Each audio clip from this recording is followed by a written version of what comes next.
শিক্ষার্থী এই সান্ধ্য আইনের বিরুদ্ধে অর্থাৎ সূর্যাস্ত আইনের বিরুদ্ধে কিন্তু তারা আন্দোলন করেছে এবং তারা বলেছে নারী শিক্ষার্থীরাও যেন একজন পুরুষ শিক্ষার্থীর মতো 24/7 একটা পলিটিক্যাল মুভমেন্টে অংশগ্রহণ করতে পারে, একটা সোসাইটাল কোনো এঙ্গেজমেন্টে যুক্ত হতে পারে, কিংবা কোনো একাডেমিক রিসার্চের কাজে সে যেন সময় নামক যে বাধা সেটার মধ্যে যেন তাকে না পড়তে হয়।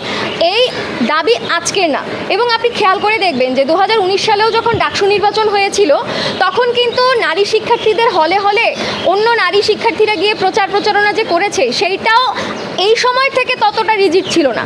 কেন বলছি? কারণ ধরেন ওই সময় কিন্তু তাদের ছাত্র সংগঠনের যে নারীরা তারা কিন্তু গিয়ে সেখানে মিটিং করা, প্রচারপত্র করা, নানান রকম ডিসকাশন করা সেই জায়গাগুলো পেয়েছে। আমরা কেন বলছি যে এটা আজকে বিশ্ববিদ্যালয়ে সফল করতে চাইছে পারবে কি পারবে না? অবশ্যই পারবে।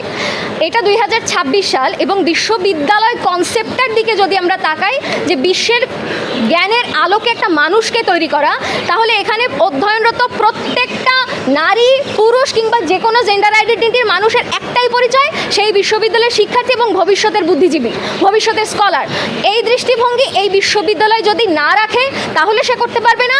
আর যদি এই বিশ্ববিদ্যালয় মনে করে যে এই বিশ্ববিদ্যালয়ে অধ্যয়নরত প্রত্যেকটা মানুষ সমান, তাহলে এই যে বৈষম্যের সান্ধ্য আইন সেটা বাতিল করা কোনো কঠিন বিষয় না।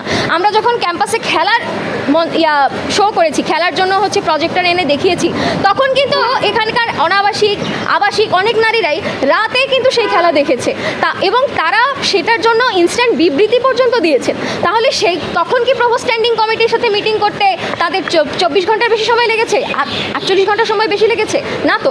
তাহলে ধরেন এটা সদিচ্ছার বিষয়, এবং বিশ্ববিদ্যালয় আমাদের নারী শিক্ষার্থীদেরকে কি চোখে দেখে সেইটার একটা প্রমাণ।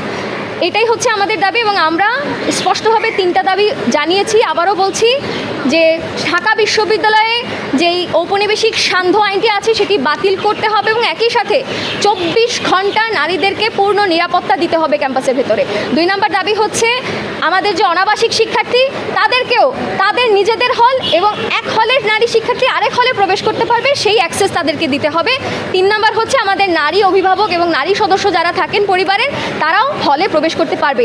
এই 3টা দাবির সাথে আমরা বিগত 2টা সপ্তাহ ধরে যে গণস্বাক্ষর করেছি, সেখানে প্রায় 1200-রও বেশি মানুষ সেখানে মেয়েরা, শুধুমাত্র মেয়েরা, ঢাকা বিশ্ববিদ্যালয় শিক্ষার্থী, শুধুমাত্র নারী শিক্ষার্থী, ঢাকা বিশ্ববিদ্যালয়ের 1200 নারী শিক্ষার্থী আমাদের সাথে সহমত পোষণ করেছে মাত্র 1 সপ্তাহ সময়ের মধ্যে। এবং আমাদের এই সীমিত পরিসরে আমরা 1200 মেয়ের গিয়ে সিগনেচার পেয়েছি। সেই ক্ষেত্রে আপনি কিভাবে নিরাপত্তার প্রশ্ন রাখেন? এখন নিরাপত্তার জন্য প্রশ্ন যেহেতু আপনি রেখেছেন, আমি এটার উত্তর দিতে চাই। ইউএফটি ফার্স্টের সাথে ট্রেড করুন যে কোনো জায়গা থেকে, ক্যাম্পাসে ক্লাসের ফাঁকে, ঢাকার জ্যামে বসে কিংবা ঘরে বসে। ট্রেডিং এখন হাতের মুঠোয়, তাই ট্রেড করুন যখন খুশি, যেখানে খুশি।